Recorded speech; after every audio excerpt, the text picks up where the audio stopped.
God damn it. Alright. So, I have been spammed and requested to read this article. Just by the title alone, I am just not looking forward to it. So I'm dragging you to the depths of hell with me. And you have no choice. The Rise of Skywalker takes flight after the rise of the Star Wars trolls. Yay! God damn. Look, man, I'm really gonna try to be unbiased. I'm really gonna try to be like as decent as possible. But this is God, come on. All right. Why is CNN talking about this? This should be in like comicbook.com or some shit like that.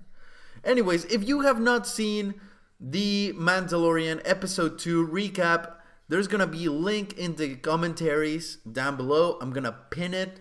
I pour my heart into that video, and I'm sure this video is going to get like 10,000 more algorithm points than that one did. So go ahead and watch it after you're done with this, because you'll need a laugh. I'm definitely going to need a laugh after reading this thing.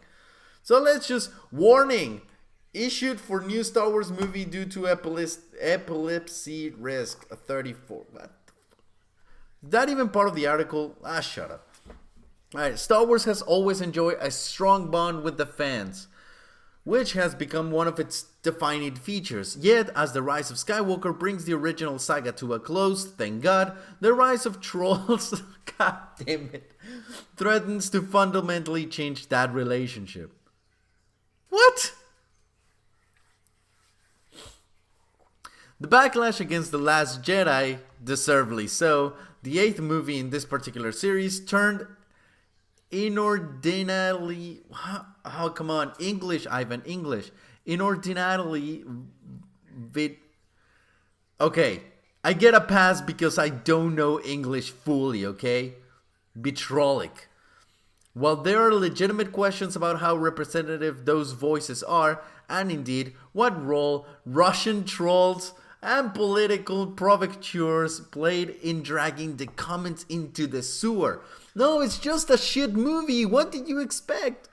The cacophony from social media has at times made it easier to simply tune out those voices rather than engage them.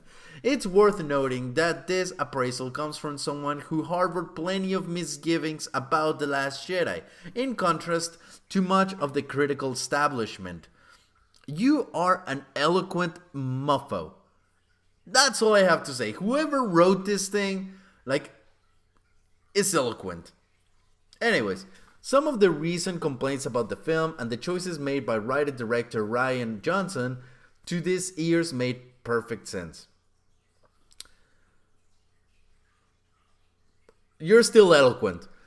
The tone, however, became absurdly ugly, lashing out in ways that exhibited a loss of perspective, forgetting that this is a fantasy controlled by a major corporation, there to be enjoyed, debated, or disappointed about as such, but no one ever which no fan can claim personal ownership, however much time, money, and energy they invest in.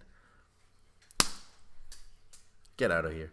Johnson said then, and more recently in a GQ interview, that such voices represent a small subset of the overall pool. Still, writing in Esquire last year, Matt Miller lamented that a loud section of Star Wars fans have become tragically synonymous with hate and bigotry. A study by Morton Bay, a research fellow at USC's Annenberg School of Communication, examined social media and found evidence of deliberate, organized political influence measures disguised as fun arguments about The Last Jedi, in much the way outside elements have sought to further polarize political discourse. That's troubling to the extent it's true, but it only stokes the sense that abusive quadrants of fandom don't speak with one coherent voice, can be mollified, and there is not such sense in trying. Blah blah blah. The release of another Star Wars movie is always an occasion. The Rise of the Trolls, however, hovers over The Rise of Skywalker, and given the difficulty separating conventional heartfelt gripping from bad faith trolling, the best advice advice might come from another memorable science fiction movie franchise, remembering that in space, no one can hear you scream. You eloquent mofo. God damn it. Alright. Let's address the elephant in the room. Let's just jump into the into the beauty that it is, this article. Look, I tend to stay away from politics as much as possible because it's just useless. I don't care about them. Now, anyone that knows me knows, even Jeremy, you know Jeremy from Geeks and Gamers, he is like one of the biggest Trump supporters ever. 100%. And he knows, and we've had discussion about this, that I am not one of them. It doesn't matter. I didn't like The Last Jedi. I fixed the goddamn movie. Not because I have a right-leaning political point of view or a left-leaning political point of view. It's just because the movie sucked balls.